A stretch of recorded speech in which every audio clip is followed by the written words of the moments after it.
queridos companheiros, sejam todos muito bem-vindos a mais uma semana, a primeira semana de março, e a mais uma segunda-feira de estudo nos Caminhos de Amor e Paz, que começa sempre à segunda-feira com o estudo de Evangelho no Lar.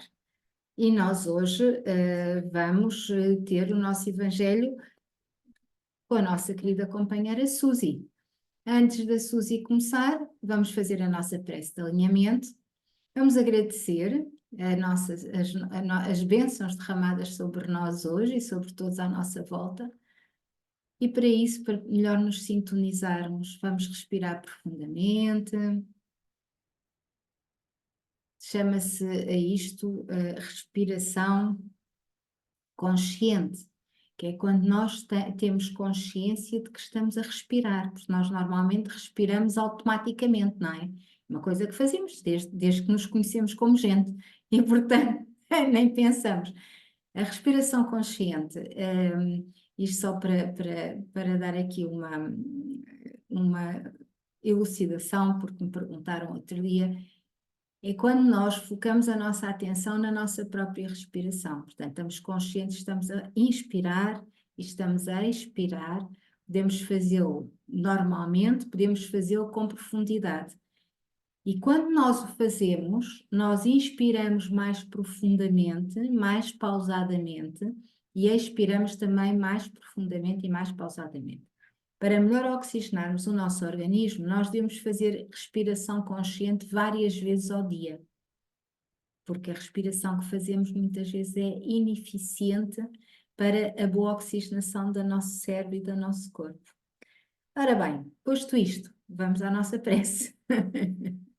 Portanto, vamos respirar profundamente. Quem quiser pode fechar os seus olhos. Não se esqueçam do vosso copo ou da vossa garrafa de água para fluidificar.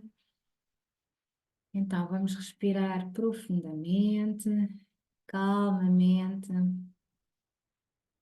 inspirando e expirando com tranquilidade. Pacificamos assim a nossa mente e o nosso espírito, para melhor nos focarmos no nosso estudo e para tirarmos da nossa mente tudo aquilo que nos pesa do processo diário que vivenciamos hoje. Assim, elevamos o nosso pensamento ao mais alto. Amado Mestre Jesus, de luz, de paz e de bondade, aqui nos encontramos reunidos em Teu nome, para mais um estudo sobre os ensinamentos que nos deixaste há tantos anos, em tempo terrestre, e que a espiritualidade maior, os falanges do Espírito da Verdade, através de Allan Kardec, nos fez chegar a amplificação desses mesmos conceitos numa linguagem mais atual ao século XIX, não é? E assim vos agradecemos todas as bênçãos derramadas sobre nós hoje, aquelas que temos conscientes e aquelas que nem demos por isso,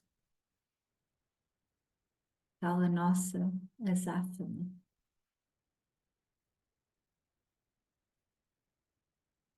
Agradecemos o ar que respiramos, o alimento do corpo e do espírito, a bondade dos irmãos que nos rodeiam para connosco, o carinho dos animais, o canto dos pássaros, o aroma das flores. E agradecemos a paz que vivemos e que nos rodeia, e a capacidade que já vamos tendo para entender dentro de nós o eco da música harmoniosa dos planos de luz. Agradecemos a todos aqueles que contribuem para a nossa evolução. E vos pedimos fiqueis com todos. Todos possamos ser inundados pela luz, o amor maior, encarnados e desencarnados, amigos e inimigos, porque todos nos ajudamos mutuamente ao caminhar desta estrada de evolução. E que assim seja. E assim, queridos companheiros, passamos já a palavra à nossa amiga Suzy. Suzy, boa noite, Boa bem-vinda. noite, obrigada. E vamos então fazer a leitura do Evangelho segundo o Espiritismo, capítulo 9, Bem-aventurados os que são mansos e pacíficos. Item 10. De acordo com a ideia completamente falsa de que não pode reformar a sua própria natureza, o homem acredita que não tem a obrigação de fazer esforços para se corrigir dos defeitos, nos quais ele se compraz voluntariamente ou que, para serem eliminados, exigiriam muita perseverança. É assim, por exemplo, que o homem tem tendência à cólera, quase sempre se desculpa por seu temperamento. Em vez de reconhecer a sua culpa, ele transfere as falhas para o seu organismo, acusando dessa forma a Deus por seus próprios defeitos. É ainda uma consequência do orgulho que se encontra misturado a todas as suas imperfeições. Sem a menor dúvida, existem temperamentos que se prestam mais que outros a atos violentos, assim como existem músculos mais flexíveis que se prestam melhor a grandes esforços. Não acrediteis, porém, que aí se encontre a principal causa da cólera. Ficai certos de que um espírito pacífico, mesmo em um corpo irascível, será sempre pacífico, e que um espírito violento, mesmo em um corpo sem energia, não será brando.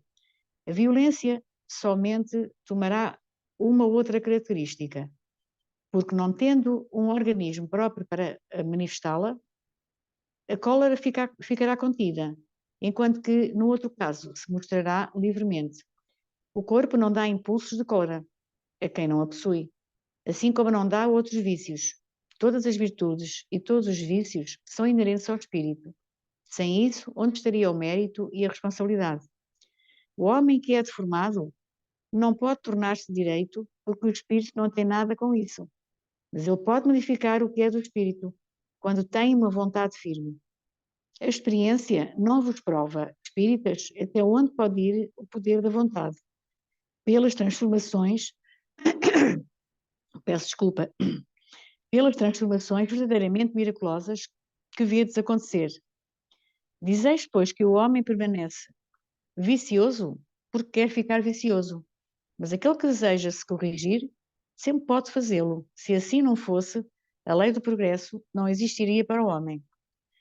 Hahnemann, Paris, 1863. Que assim seja. Que assim seja, Suzy. Muito obrigada pela tua leitura. Hahnemann é considerado o pai da homeopatia. É médico alemão, nasceu no século XVIII, meados do século XVIII, e viveu até ao século XVIII.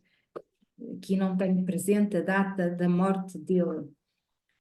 Ele veio revolucionar a medicina da época, a medicina alopática, e foi muito criticado, foi muito injuriado pelos médicos alopáticos da época, tendo a sua família, a casa incendiada numa determinada ocasião e a família apedrejada exatamente porque ele defendia outro tipo de medicina. Ainda hoje, os estudos homeopáticos e a medicina homeopática continua a sua progressão. Em Filadélfia há uma grande universidade exatamente com o nome de Hahnemann e na Alemanha também. Isto só um conhecimento quanto a Hahnemann. E há um livro muito fininho que explica muito bem a história dele. Eu depois ponho nos nossos comentários, que eu não o tenho aqui comigo, está ali na estante e não vou agora buscar. Ora bem, posto isto, esta leitura é muito bonita e lembra-nos de facto a nossa ainda pouca evolução. Quando algo corre mal, nós estamos sempre a achar que a culpa é de A, B e C, porque ou a encontrar justificativas para o nosso temperamento ainda pouco manso e pouco pacífico de alguns, não é? E esta leitura vem-nos exatamente lembrar as nossas responsabilidades e vem-nos também alertar e indicar que todas as virtudes e todos os vícios são atributos do espírito e que a vontade é determinante para a nossa própria evolução. Assim nós estejamos conscientes de que de quais são os nossos defeitos, de quais são as nossas fragilidades e quais são os pontos onde temos mais que evoluir e tenhamos nós coragem para dedicar o nosso tempo à nossa vontade firme de poder investir esse tempo e o conhecimento para a nossa própria retificação, não é? E Heinemann vem-nos aqui lembrar exatamente estas questões. E vem-nos lembrar como médico que era, e médico que com certeza continua a ser no plano espiritual, digo eu, não sei, mas que tem ainda esses fortes atributos do espírito, porque não é tarefa fácil mudar o curso ou trazer uma nova linha de medicina e ainda hoje tão contestada, mais nos sítios que noutros, não é?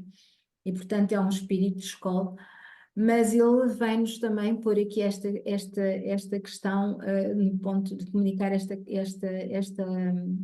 pensamento a Allan Kardec, aqui no item 10 do capítulo 9, também para nos lembrar com certeza de que todas as nossas os nossos temperamentos, usando uma terminologia dele, têm impacto na nossa saúde física e que a cólera tem impacto na nossa saúde física, é causadora de várias doenças, assim como qualquer uma das nossas baixas vibrações o têm, não é? Por certo, ele também nos quis fazer essa reflexão. E para comentar esta leitura, obrigada Suzy por ela, que ela é linda. Nós temos o livro da Fonte Viva, como vai sendo o hábito, a Psicografia de Chico Xavier, editado pelo Espírito Emmanuel. Hoje vamos comentar com a leitura do capítulo 100, 100, que está na página 217 e que realmente é curioso. Este capítulo deixou-me a pensar e ainda estou aqui a pensar nele. Intitula-se Ausentes e começa com uma frase de João, no capítulo 20, versículo 24, que diz o seguinte: Ora, Tomé, um dos 12, chamado Dídimo, não estava com eles quando Jesus veio. E eu, quando li esta frase, fiquei a pensar.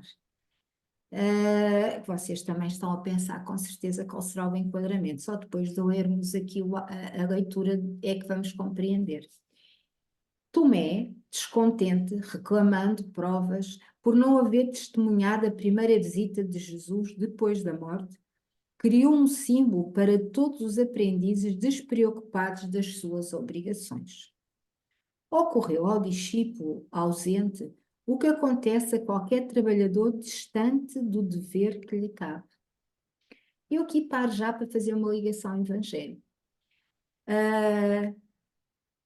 O discípulo, o trabalhador distante do dever que lhe cabe, pode ser interpretado de muitas maneiras, nós já vamos ver como é que Emmanuel aqui nos orienta, mas posta esta leitura do Evangelho, eu faço já aqui a analogia com todos nós.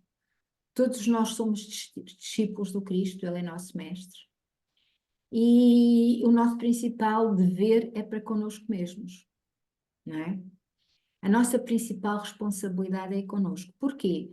Porque nós viemos a esta encarnação, viemos a esta vida de novo, num plano de provas e expiações e numa altura muito específica, que é a altura da passagem do planeta Terra e de toda a vibração envolvente dos diferentes planos da Terra para um mundo de regeneração, não é?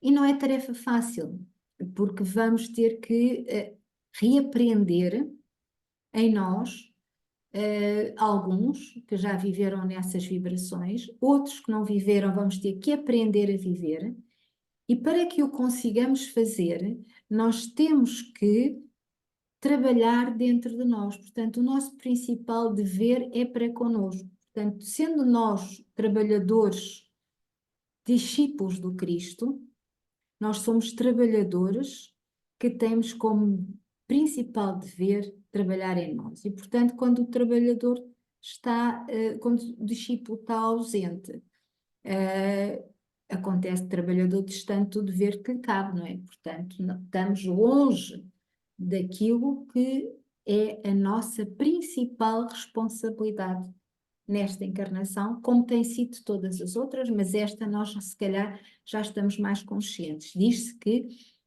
nós estamos sempre na nossa melhor encarnação. Portanto, se esta é a nossa melhor encarnação, nós já temos esse mérito para termos estes conhecimentos e para termos esta consciência.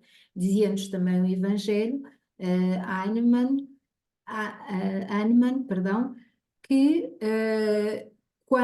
para nós retificarmos as questões do espírito, precisamos de vontade forte.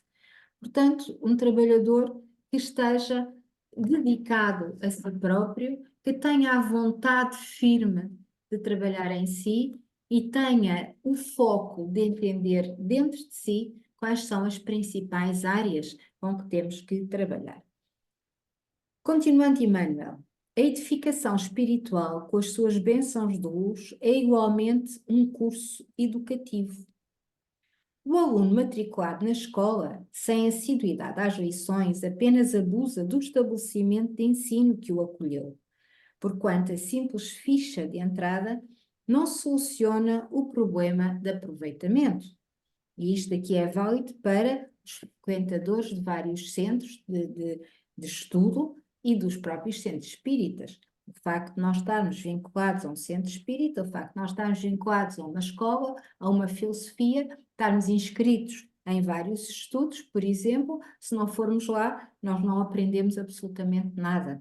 E também não estamos a dignificar o centro de estudo, ou o centro espírita, ou o local que nos acolheu. E mais, estamos a tirar o lugar, se calhar, a outras pessoas que gostariam de ali estar com aproveitamento e não podem estar. E Emmanuel diz-nos: sem o domínio do alfabeto, não alcançará a silabação.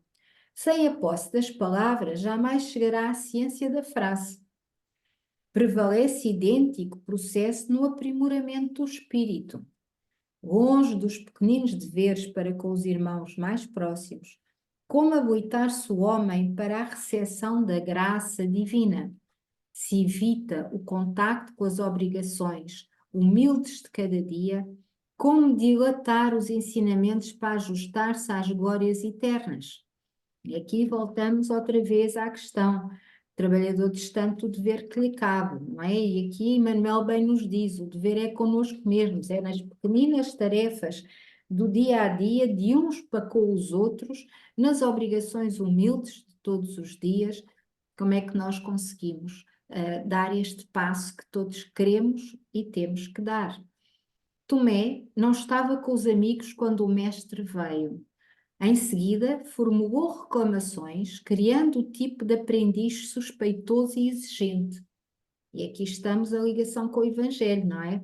Quando o homem colérico se desculpa com o seu temperamento, não é? Portanto, Tomé não estava quando o mestre se veio despedir e acabou por reclamar. Portanto, ele não estava, a responsabilidade é dele, não tem que reclamar de ninguém, não é? Nem de nada. Nos trabalhos espirituais de aperfeiçoamento, a questão é análoga. Matricula-se o companheiro na escola da vida superior. Entretanto, em vez de consagrar-se ao serviço das lições de cada dia, revela-se apenas mero candidato a vantagens imediatas. Portanto, e nós vivenciamos e temos esta experiência todos nós com certeza, não só em nós, e quando não em nós, nos companheiros que às vezes nos acompanham. Não é? Não é pelo facto de estarmos no centro espírita que ficamos já com o conhecimento todo e já com todas as vantagens e com todos os méritos. Nós temos que pôr a nossa vontade firme no aprendizado, seja um centro espírita, seja uma escola de estudos, seja o que for, não é? Em geral, nunca se encontra ao lado dos demais servidores quando Jesus vem, logo após, reclama e desespera. A lógica, no entanto, jamais abandona o caminho reto. Quem desejar a bênção divina, trabalhe para merecê-la. Esta é a chave de toda esta lição. Não sejamos nós ausentes das nossas próprias vontades, das nossas próprias responsabilidades, dos nossos próprios trabalhos connosco mesmos. Não é com mais ninguém. É uma conversa nossa connosco. Não é com mais ninguém. Nós é que temos que prestar contas a nós mesmos. Nós é que nos conhecemos melhor que qualquer outra pessoa encarnada. E nós é que temos que encontrar a chave da nossa evolução. E, portanto, quem desejar bênçãos divinas, que, ou seja, quem desejar o aprendizado, quem desejar a sabedoria, quem desejar a luz divina, trabalhe por merecê-la. E a forma de trabalhar, Emmanuel diz-nos aqui, coisas pequeninas do dia a dia, conosco e com os nossos irmãos. E termina Emmanuel desta maneira: o aprendiz ausente da aula não pode reclamar benefícios decorrentes da lição. Portanto, se nós nos ausentamos da aula, não podemos reclamar os benefícios da lição, que é a sabedoria, o conhecimento. No caso de Tomé, a despedida de Jesus. E não é depois, armando toda a confusão que Tomé armou, não é? Que vai quebrar essa situação, porque a responsabilidade é só dele, a questão foi só ele, e não vale a pena criar símbolos para os ausentes, nem criar tanta instabilidade e desarmonia à sua volta. O problema é dele com ele e não com os outros. E Tomé aqui serve de exemplo, porque muitos de nós somos assim e muitos de nós vimos outros companheiros serem assim, não é? Enquanto, em vez de refletirem nos seus próprios atos e assumirem as suas próprias responsabilidades nas diferentes circunstâncias da vida, armam aquilo que nós dizemos na gíria, um circo, não é? De reclamações, de julgamentos, exteriorizam as suas fragilidades, culpabilizando tudo à volta deles, menos eles, não é? Menos eles. Serve esta lição para nos lembrar que nós ainda não somos nem os mansos nem os pacíficos que temos que ser para merecermos as bênçãos divinas. E servem estas duas lições para nos dizer e para nos ajudar a chegarmos lá. Porque se nós estamos aqui, muito gratos por isso, foi porque merecemos estar aqui. Em outras reencarnações, nós trabalhamos para estarmos hoje aqui, a retificar o que ainda temos que retificar, a trabalhar em nós para o que temos que trabalhar, com a serenidade e com a harmonia. E temos a oportunidade de ter acesso a estes ensinamentos e a estas filosofias que nos ajudam. E temos connosco os nossos mentores e guias que nos orientam e o próprio Mestre Jesus que nos abre os caminhos. Assim nós queiramos aprender. Querida Suzy, dou-te a palavra agora. Ainda temos aqui 2 minutinhos e meio. Portanto, é de facto uma lição interessante e eu sempre ouvi dizer que nós nascemos assim e somos assim, pronto. Não podemos modificar aquilo que somos. mas isso não corresponde à verdade. Nós nascemos assim, mas podemos mudar, desde que tomemos consciência de que a forma como somos não é mais correta. E pronto, isso também já aconteceu comigo, eu ter atitudes e perceber que realmente alguma coisa não estava bem e que precisava de ajuda. Portanto, e recorri à ajuda. Portanto, acho que se nasci assim, não sei, mas eu percebi que não devia continuar como estava. E acho que, portanto, é uma lição de facto interessante. Acho que muita gente não entende, ainda é difícil entender. Nós lemos, até parece que está tudo lá, mas interiorizar aquilo não é assim tão fácil. E pronto, tenho muito mais para acrescentar. Tu já fizeste esta explanação toda, muito bem feita, né? E pronto. Mas realmente os ausentes dá a ideia, quando nós olhamos para isto, dá a ideia que se vai referir a outro assunto e que não tem nada a ver com aquilo.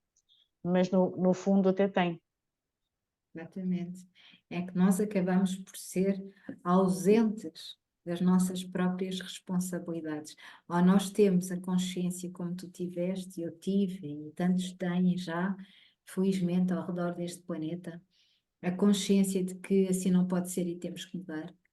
E aí tornamos-nos presentes e impomos a nossa vontade a nós mesmos, não é? Dobrando as nossas imperfeições, trabalhando sobre elas, fazendo-as crescer, ou então ficamos sempre ausentes das verdades maiores. É isso mesmo, Suzy. Olha, muito obrigada por este estudo, estas leituras maravilhosas, este bom estudo. Eu despeço-me de todos, desejando a todos